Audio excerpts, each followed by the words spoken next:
Olá, estamos de volta com o Conde Cash. Hoje tem um programa super interessante para você. Tá vendo essa moça aqui? Essa moça bonita que está aqui na minha frente? Mas não é facilidade com ela, não. Ela é Francine Perganini Morec Bergamini, tá certo? Falei certo? Francine Moreschi Bergamini. Moreschi Bergamini. Ela é delegada da mulher. Ela nasceu aqui em Guarapari. Ela era de Alfredo Chaves, veio nascer aqui, voltou para Alfredo Chaves, depois ela voltou para cá de novo, estudou aqui, depois formou-se na Faculdade Municipal de Direito, lá de Cachoeiro de Itapemirim, fez concurso público, passou para a polícia, delegada de polícia, e hoje ela é delegada da mulher em Guarapari, já tem alguns anos, né? Você já é há 12 anos que é titulada da Delegacia da Mulher, mas eu queria fazer logo uma pergunta. A mulher gosta de apanhar? Não, mulher gosta quando de apanhar. você bate na mulher, você não sabe que está batendo, ela sabe que está apanhando. Essas frases eu coloquei logo aqui, ela chegou a engolir seco ali na hora que eu falei. Porque são coisas populares que durante muito tempo elas subsistiram na sociedade. Uma sociedade que é machista. A mulher gosta de apanhar. Não, você bate na mulher. Você não sabe que está batendo, mas ela sabe que está apanhando. Isso acaba se refletindo na cultura da violência contra a mulher? Na verdade, Ricardo, a violência doméstica, vem de uma cultura machista, né? Nenhuma mulher gosta de apanhar, nenhuma mulher gosta de viver em um ambiente, em um ciclo de violência. O que a gente escuta muitas vezes é apanhou pouco, porque apanhou, voltou, reatou o relacionamento, e não tem vergonha na cara, apanhou pouco, deveria ter apanhado mais. Mas, na verdade, a violência doméstica ela é uma complexidade de situações que envolvem a cultura do machismo, a relação à dependência emocional, afetiva, financeira. Então, ela vai muito além de uma questão criminal para uma questão social, cultural. E na hora que isso acontece, tem esse olhar? Por exemplo, você como delegado, você leva em consideração essa questão, a questão financeira, a questão social, a questão cultural? Ou é assim, sim, não? Bateu, está errado, vai pagar. E tem a violência reversa? Tem violência também contra o homem? Mulher que agride o homem? Existe. Na verdade, o que acontece? Nenhuma violência ela é justificada, né? Então, nenhum tipo de violência ela é tutelada pelo ordenamento jurídico. O que acontece muitas vezes são situações onde a mulher, e isso lá a gente trata de uma forma muito tranquila, né? Quando a mulher vai denunciar uma situação inexistente. Exemplo. Acontece isso autolesão, claro. Se agride, se automutila e faz essa imputação, né, contra o homem para prejudicá-lo, porque está num processo de separação e muitas vezes a medida protetiva ela é utilizada de uma forma equivocada para a separação de corpos. As pessoas têm a falsa ideia de que a medida protetiva vai resolver o problema patrimonial e não é nada disso. Né? Muitas vezes, e a gente descobre porque existe um lastro probatório, então tem que se provar o que se fala. A gente tem situações lá que uma mulher pegou um quadro e pegou as hastes do quadro e lesionou os braços. Sim. E aí ficou comprovado que realmente aquela ação contundente era de uma autolesão. E ela foi indiciada na denunciação caluniosa. Agora, deve ser bem delicada essa situação, né? Porque muitas vezes, se você duvidar e não solicitar, porque não é o delegado que determina a medida protetiva, é um juiz que determina, não é isso? Na verdade, essa solicitação ela é feita na delegacia de polícia. Existe uma legislação hoje que ela é muito abrangente para a proteção da mulher. Então, não é o caso do Espírito Santo, mas existem lugares que não existe comarca. Então, todo local, por mais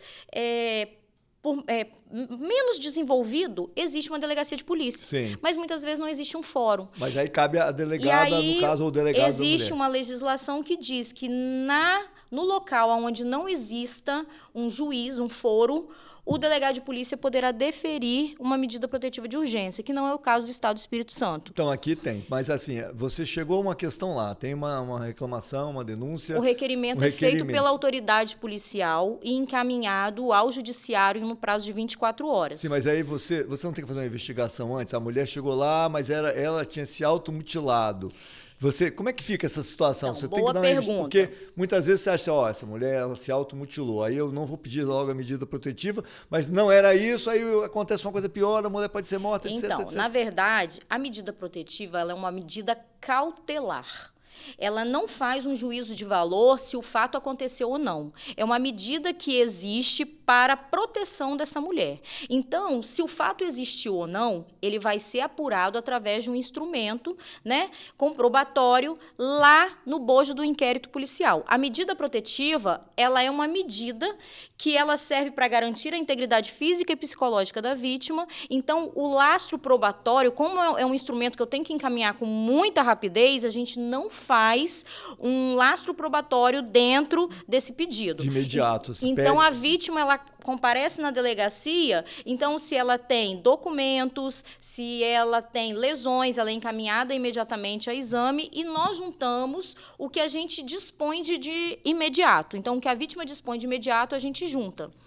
Encaminhado ao juiz, se ele entende que aquele pedido não está devidamente comprovado, aí ele pede para que a equipe multidisciplinar do fórum, que é composta por assistentes sociais e psicólogos, eles se dirijam à casa da vítima e façam uma entrevista para verificar se realmente aquilo ali procede ou não. Então, na verdade, quando é deferida uma medida protetiva de urgência para essa mulher, não está se acusando o homem de nada. Essa medida protetiva ela pode ser revogada a qualquer tempo. Agora a gente vê que a violência, e eu fui assim, bem contundente, eu comecei já a entrevista te colocando esses pontos, porque eu acho que hoje isso está sendo olhado com lupa, com muito mais eficiência do que antigamente, porque antigamente a mulher ela tinha uma postura tão submissa ao homem, eu digo antigamente, no início do século passado, né, que chamava o marido de senhor, né, mas hoje é diferente. Mas a questão da violência, ela não é só uma violência física. Tem vários outros tipos de violência entre um casal, né? E a gente fala muito assim na violência do homem para a mulher, até porque o homem fisicamente é mais forte. Sim. Né? Em regra, né? Em regra é assim. Então o homem ele perde a razão e ele quer agredir, ele quer bater com força. A mulher, se for forte, ela mete o buléu também. Mas a agressão psicológica, ela acontece dos dois lados. Mas em relação à mulher, existe muito mais agressão psicológica do que física? Que a mulher, dentro de casa, o tempo inteiro está sendo agredida psicologicamente? Na verdade, o crime de dano emocional é um crime muito novo. Há 2 anos que foi editada uma legislação inserindo no Código Penal o crime de dano emocional. Não existia. Então, a Lei Maria da Penha, lá de 2006, ela falava que a lei visava coibir e reprimir todo tipo de violência, seja ela física, sexual, patrimonial e também a psicológica. E aí, quando a vítima nos procurava denunciando uma situação onde havia um abalo emocional, infelizmente eu tinha que virar para essa mulher e falar: não existe crime. A nossa legislação não acoberta nenhum fato que diga ser crime o abalo emocional. Ou então, foi um grande avanço essa legislação que introduziu no Código Penal o crime de dano emocional. Hoje nós temos milhares de situações que são denunciadas na delegacia semanalmente que se enquadram como dano emocional. O que acontece? Geralmente, o dano emocional ele vem numa sequência de crimes, não é só o dano emocional. Quando a mulher vai denunciar, tem o crime de ameaça junto, muitas vezes vem a lesão corporal, mas esse crime, geralmente, a violência doméstica, ela se inicia de uma forma silenciosa. Existe um procedimento padrão assim que se observa, é repetitivo, nos casos, ou são bem atípicos? Um caso é muito diferente do outro, ou mais ou menos há um padrão nesse comportamento que finaliza ou acaba em agressão física e muitas vezes até em morte? Então, na verdade, o perfil do agressor da violência doméstica, ele tem, vamos dizer assim, 80% dos homens que praticam violência doméstica são homens que vêm de uma cultura machista. Além disso, o uso demasiado de álcool e drogas. Tanto que a violência doméstica ela acontece com maior intensidade nos fins de semana. Principalmente domingo, 5, 6 horas da tarde. Que é a hora que o após cara tá o chapado jogo, já, né? futebol, Começa né? o jogo e aí vai pro bar, bebe, quando chega em casa a mulher vai chamar a atenção, ele tá alcoolizado, perde a cabeça e mete o sarrafo na mulher. É porque a gente pensa assim muitas vezes que não é, mas a rotina é meio padrão, né, das pessoas, de acordo com a sua classe social, dos seus hábitos, fazem a mesma coisa, né? Eu costumo dizer que a violência doméstica ela não tem classe social. Nós atendemos situações de pessoas extremamente inteligentes, com grau de instrução, com nível de escolaridade alto, afortunados, e temos seu João lá que não tem instrução nenhuma e que ambos cometem o mesmo tipo de delito, pelo mesmo fundamento. Inclusive, o que é interessante, existe um projeto chamado Homem que é Homem, que é um projeto criado pela Polícia Civil, voltado para homens agressores. E aí, na delegacia, a gente seleciona homens que possuem perfil, que não é todo homem que pode participar desse tipo de projeto, são grupos reflexivos. Sim. E ali se trabalha o quê? A cultura do machismo, a valorização da família. Inclusive, Guarapari iniciou o ciclo na semana passada. Mas são pessoas que já praticaram um tipo de crime? São todos agressores de violência doméstica, porém, eles têm que ter um perfil não voltado para aquela criminalidade padrão. Qual seria? Aquele homem homicida, traficante, latrocida. Esse homem não pode pertencer, não pode participar. São aqueles homens que vêm de uma cultura machista, patriarcal, né? Muitas vezes com o uso de álcool, abusivo de álcool e drogas. Perde a cabeça no momento e precisa de atenção, porque a gente sempre fala, né? A vítima sempre é voltado o olhar sempre para a mulher. E, na verdade, o homem ele precisa de tratamento. Isso era que eu ia te fazer uma pergunta sobre isso, porque o cidadão foi lá, bebeu, o time dele, ele é torcedor do Vasco, perdeu, o Vasco sempre perde, ele perdeu o jogo, eu estou brincando, mas eu sei que o assunto é sério, e chegou em casa e aí se desentendeu com a mulher, bateu na mulher. A mulher foi lá, reclamou, fez um inquérito, medida protetiva. Ele ali de imediato, ele pode ser preso por aquele ato. E se não for, qual é justamente isso? Qual seria o caminho que ele teria para tentar reeducar esse cidadão e mostrar para ele que isso aí estava errado? Então, na verdade, são duas situações. Quando a mulher ela acabou de sofrer, um exemplo, agressão física, num domingo, seu João veio, do João, exemplo, tá? Sim. Pode ser qualquer nome. Mas aí o seu João veio do bar, encheu a cara, estava alterado, Dona Maria também não teve paciência, começaram a brigar, ele foi lá e bateu, agrediu. Ela liga para o 190, aciona a polícia militar. A polícia militar chega à casa de Dona Maria e a encontra lesionada e seu João dormindo, porque muitas vezes ele agride, mas está tão bêbado que vai para a cama dormir. A polícia militar chega ao local e o flagra em situação flagrancial, em flagrante delito. Ele conduz as partes para o plantão da regional e o delegado de polícia de plantão faz a autuação em flagrante ou não. Se ele entender também que não existem elementos, o seu João não será preso. E aí será arbitrada ou não uma fiança. Sim. Se apresentar os requisitos para o arbitramento da fiança, o delegado vai arbitrar um valor. Esse valor depende da condição financeira. Não adianta eu arbitrar o valor, por exemplo, para um empresário no valor irrisório de um salário mínimo. Ele vai rir, né? Ao passo que eu não posso arbitrar o valor de R$10 mil. Um trabalhador, né? Exatamente. E aí ele é autuado em flagrante delito. Dependendo do crime que ele comete, é possível o arbitramento da fiança. Alguns crimes não é possível. E aí a mulher concedida à mulher, né, a oportunidade de falar, e aí ela fala de toda a história, de toda a vida dela, dos filhos, e se ela precisa de medida protetiva ou não. E aí ela vai requerer ou não. Dali, ela não sai com a medida protetiva. Isso é encaminhado para o judiciário, que tem o prazo de 24 horas para deferir ou não essa medida protetiva. E aí, esse homem, se pagar a fiança, ele sai. Ele vai responder o processo em liberdade. Se o delegado entender que não existem os requisitos, ele representa risco para a vida da vítima, não será arbitrada a fiança e será decretada a prisão preventiva. Ele vai responder preso. Sim. Essa é uma situação. Ele estando solto. Existe outra situação. Aconteceu no final de semana, seu João bateu em Dona Maria, porém, quando ela acionou a polícia militar, ele saiu do local e não foi possível se efetuar o flagrante.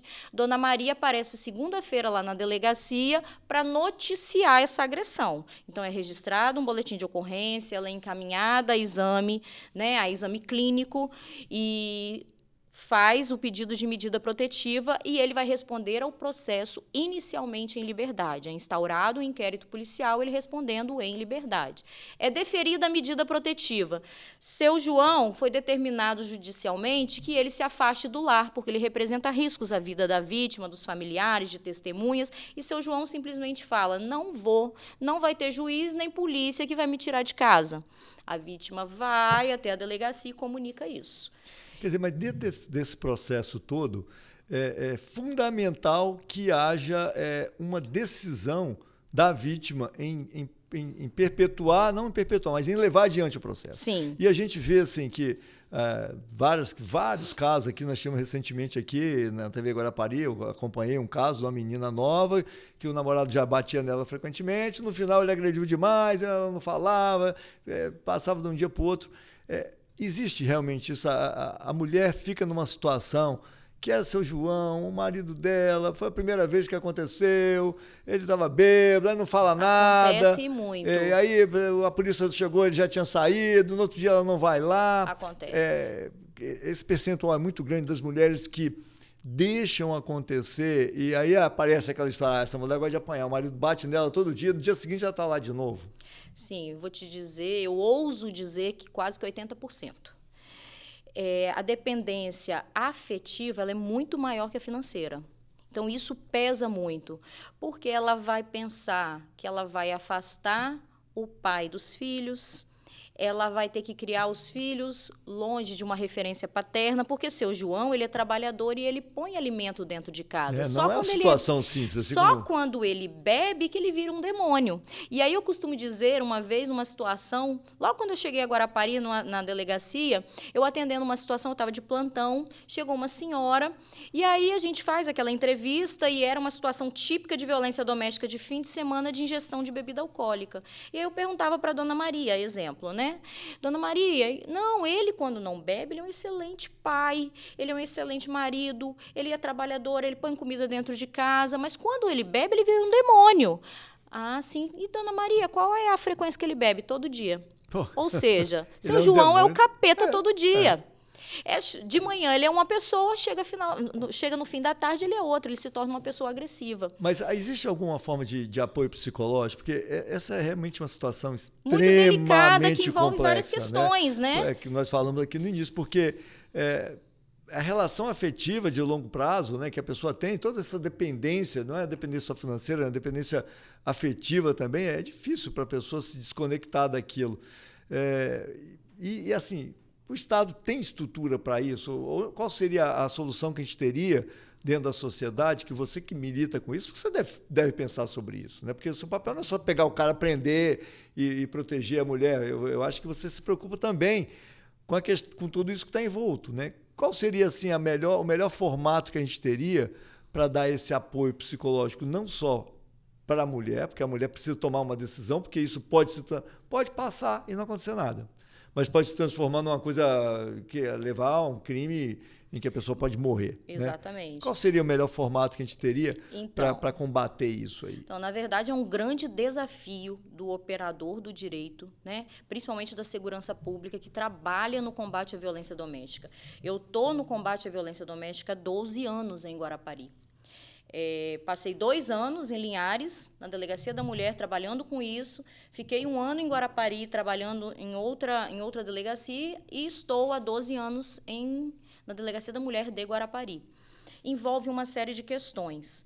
Hoje se tem um olhar, e a própria polícia, que tem por função a repressão, ou seja, a aplicação da lei, ela já mudou a sua visão para tratar a violência doméstica, porque não adianta apenas a repressão. No entanto, é exatamente por isso que se criou esse projeto voltado para homens agressores, aonde ele vai naquele local junto com outros pares, ou seja, homens que estão passando pela mesma situação que eles vão ser ouvidos, eles terão voz. Mas isso é um projeto da Polícia Civil? Exatamente, não. O problema não é da Polícia Civil. Não, mas é um projeto da polícia? É um projeto da polícia. É, porque isso não é o papel da polícia, não né? é, a gente vai além. Seria o papel de quem fazer isso? Então, na verdade, é do município e do governo, né? Seria Ações já no caso da assistência social, né? Mas o município com papel social. Aqui em Guarapari a gente tem alguma forma de apoio desse aí? Então, nós temos o CREAS, que faz um trabalho, né, que é vinculado à Secretaria de Assistência, que faz um trabalho junto com essas mulheres. Inclusive, o projeto Homem que é Homem, no município, roda através dos técnicos do CREAS. Então a Prefeitura de Guarapari participa. Porque a Polícia Civil não tem perna. Sim, foi isso que eu vi. A Polícia Civil... Quem vai lá? Vai o agente? Vai o não, delegado? Como que funciona? A Polícia Civil ela não tem perna para funcionar em todos os municípios do estado. Na Grande Vitória, funciona com técnicos da Polícia Civil. Nós temos hoje psicólogos e assistentes sociais com formação na área que são policiais. Eu tenho uma psicóloga, uma policial civil com formação em psicologia que atua na minha unidade. Sim. Ela que faz o acolhimento dessas mulheres. Então, na Grande Vitória, técnicos, assistentes sociais e psicólogos rodam esse projeto. Nos outros municípios, exemplo, Guarapari, a minha psicóloga, junto com técnicos e assistentes sociais e psicólogos que receberam capacitação da Polícia Civil, rodam esse projeto aqui no município, como em várias cidades. Eu acho que, eu não vou dizer com certeza, mas 90% das cidades hoje do estado do Espírito Santo tem esse projeto, que é convênio que é feito com o município e os técnicos fazem esse tipo de capacitação, a polícia dá essa capacitação para que esse projeto seja oferecido para esses homens. Você está há 12 anos como delegada da mulher aqui em Guarapari. Ao longo desse período, você vê que houve um aumento na exposição dos casos ou isso está estabilizado?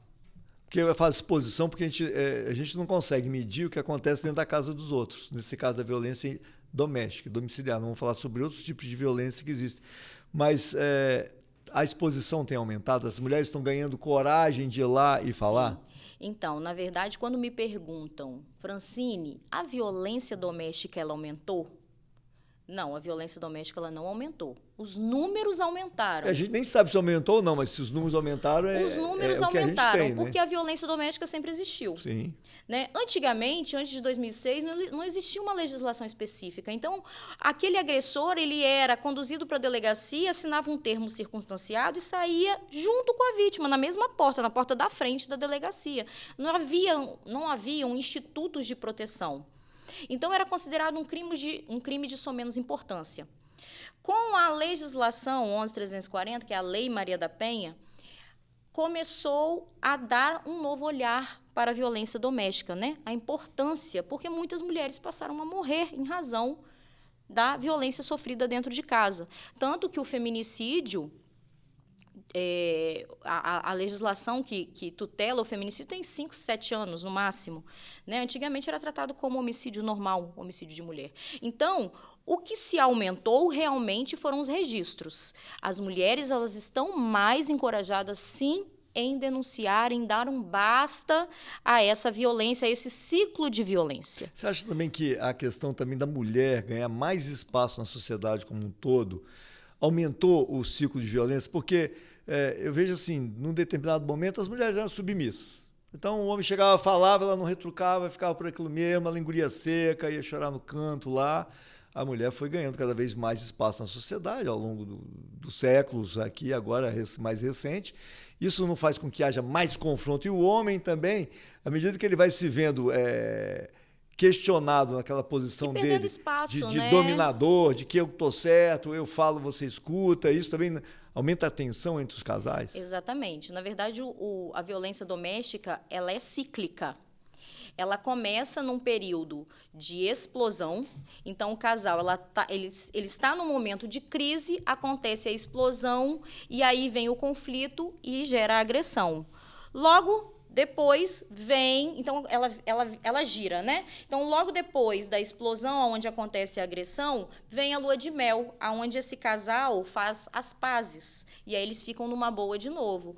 E as relações familiares, como qualquer outra, existem desentendimentos, somos diferentes. E aí vem o desentendimento. Novamente. Do desentendimento, se tiver alguma pressão, né? Problema com drogas, álcool ou qualquer outro tipo de situação onde não consiga ser contornado, vem a crise e a explosão. E, novamente, essa relação ela vai sempre ser cíclica se as partes elas não conseguirem entender que elas precisam dar um basta nisso. Porque tem aquele ditado popular também que diz o seguinte: quando um não quer, dois não brigam. Mas quando um não quer o tempo inteiro e se vê pressionado, né, e diminuído o tempo inteiro, também a relação fica complicada. É difícil. Agora, a gente fala sempre na questão do casal, mas hoje a gente vê que a sociedade, com essa questão de gênero, está se multiplicando muito. Tem os casais que são de mulher com mulher e com homem. Existe também muita agressão entre casais, vamos botar de mulheres, mulher com mulher, um casal gay, homossexual. Aparece lá reclamação nesse sentido também? Então, a violência... Tá, tudo bem. Pode concluir. Não, quero fazer uma pergunta engraçadinha. Aí a culpa é de quem? É do homem ou da mulher, quando o casal é homossexual? Então, o que acontece? A violência doméstica é considerada uma violência de gênero, né? Então, a mulher precisa ser vítima. É mesmo? Só que a mulher tem que ser vítima não biológica. A mulher tem que ser gênero mulher, ela tem que já tem essa preocupação, já tem esse selo aí. Já. Quando a lei Maria da Penha ela foi editada lá em 2006, não. Mulher vítima de violência doméstica era mulher biológica. Então, aquelas relações homoafetivas não eram aplicadas na lei Maria da Penha. E aí, a lei, o ordenamento jurídico, ele deve andar com o avanço da sociedade. A sociedade avança, a legislação ela tem que também tutelar aquelas relações que são vivenciadas. E aí os tribunais começaram a entender e aplicar a Lei Maria da Penha em relações homoafetivas. Então, quais situações que se aplica a Lei Maria da Penha? Violência de gênero, mulher vítima, mulher biológica, mulher transexual, relação homoafetiva entre mulheres, mulher com mulher, é possível a aplicação desde que a parte vulnerável seja a vítima. Se ficar caracterizada que aquela mulher que procurou a delegacia era o homem da relação, era a parte forte, vamos dizer, aquela pessoa que detinha a referência, porque a gente numa relação difícil, isso é complicadíssimo. Numa relação, vamos colocar assim, de casal, sempre fica meio que estabelecido qual é a parte mais forte e a parte mais frágil, que depende financeiramente. Aquela pessoa que vai dominar a relação e o dominador e o dominado. Mas você já pressupõe uma situação engraçada, porque aí você já pressupõe que quem domina é o homem. Então, mas na verdade não existe, é uma relação de mulher com mulher. A gente tem situações lá... É difícil isso aí, eu acho, né? Que a mulher dominadora que nos procurou. E aí, a que era a acusada era dominada. E foi solicitado, foi feito o pedido de medidas protetivas e durante a instrução... Ela foi deferida a medida protetiva para a parte forte e durante a instrução ficou comprovado que, na verdade, era o contrário. Caramba, isso é complicado. Mas assim, a gente tem que aplicar a lei com muita cautela, porque foi uma lei que você sabe que o Brasil ele foi condenado a editar uma legislação que combatesse a violência doméstica. Porque não havia. Não havia. Mas aí, assim, não é bem violência doméstica, é violência contra a mulher. Por exemplo, vou colocar outro exemplo, fazer o papel do advogado do diabo aqui. Um pai que bate no filho. Do sexo masculino? Do sexo masculino. É violência doméstica. É considerado violência familiar, porém não é tratado no contexto da Lei Maria da Penha. Sim. Estou entendendo. Então, a aplicação... Mas tem a mesma punição. O filho pode pedir uma medida protetiva contra o pai? Não pode? Não pode. Ele tem que conviver com o pai que bate nele ali? Então, vamos dizer que seja um filho de 14 anos, de 15 anos.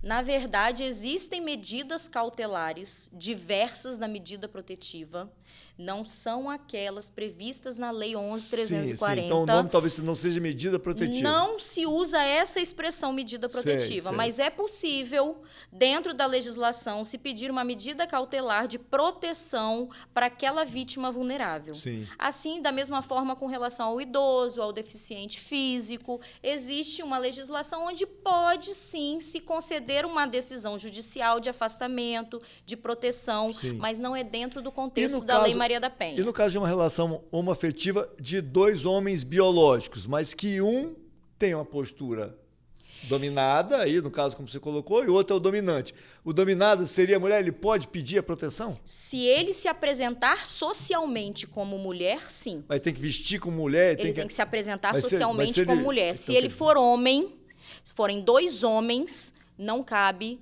Lei Maria da Penha. Mas aí não tem uma diferença entre o cara ser homem e ser gay? Porque a gente já nem sabe isso. É porque se parte do pressuposto... Porque você falou que mulher, você falou que não é uma questão biológica de ser mulher, é questão de ser dominada e dominante, no caso da mulher. Sim. Então, ela não está sendo protegida porque ela é mulher biológica, ela está sendo protegida porque ela tem uma relação afetiva em que ela é a parte vulnerável. No caso da relação afetiva entre homens... Também, aí considera biológico. Então, ele é homem biológico, então ele não tem essa posição de homem e mulher. Se olha pelo seguinte contexto. Socialmente, a mulher ela sofre preconceito pelo simples fato de ser mulher.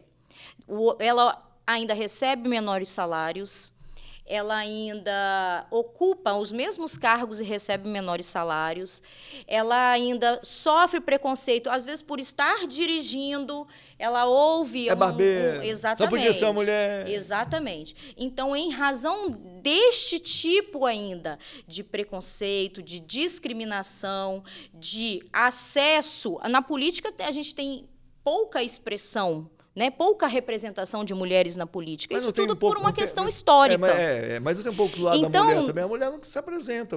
A gente já viu que em a gente vê que existem, né? Hoje a gente tem representações, mas ainda são pouco expressivas. É obrigado a ter 33% de uma chapa de vereador ou de deputado de mulher. Aí chega lá, não consegue, porque as mulheres não participam do processo. Como forma de se estimular. Então, se parte do pressuposto que essa pessoa que se apresenta socialmente como mulher, apesar de biologicamente ser homem, sofre preconceito e discriminação social por se apresentar socialmente como mulher. Sim, é um tema complicado. A fragilidade dessa pessoa que biologicamente é homem é em razão de toda essa questão social, essa pressão social que ela sofre por ter optado ser mulher. Agora, a gente falou sobre a questão da violência doméstica, mas existe também uma outra questão, que é a questão da violência de homens contra...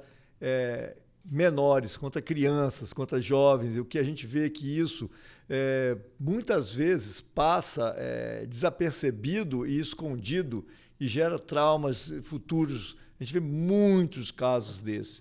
Como é que isso é tratado? É tratado também dentro do mesmo contexto? Muitas vezes um padrasto, um tio, um amigo, um parente que chegou na casa e tem uma menina, ela é violentada. Muitas vezes a violência também não é só o fato de ter um ato sexual em relação a isso. Tem vários tipos de violência sexual que pode acontecer sem que haja a relação sexual. Como que é visto isso? Isso é também recorrente, porque muitas vezes as crianças passam... a criança não tem coragem ou não sabe nem como fazer. E a gente vê vários casos em que anos depois houve aí uma denúncia contra um médico famoso, ou esses personagens que aparecem aí de longo prazo, e aí começa a aparecer padre, pastor, que molestou quando a menina tinha tantos anos, hoje ela já tem 30 e tantos anos. Isso acontece muito, a gente tem registro disso também na nossa sociedade? Sim. Vamos separar duas situações. Existe o abuso sexual contra menores dentro do contexto da violência doméstica. Então, são os pais, os avós, os padrastos que cometem abuso sexual contra menores de idade dentro do contexto da violência doméstica. E existe o abuso sexual fora do contexto da violência doméstica, que são essas pessoas que praticam, né, atos libidinosos contra menores de idade, mas que não possuem relações afetivas com suas vítimas. São consideradas crimes sexuais, crimes contra a dignidade sexual, porém fora do contexto da violência doméstica. Sim. Qual a diferença de um e outro? No caso da violência doméstica, essa vítima ela tem a oportunidade de se solicitar uma medida protetiva, porque ela foi vítima dentro do contexto das relações familiares estabelecidas entre ela e o seu abusador.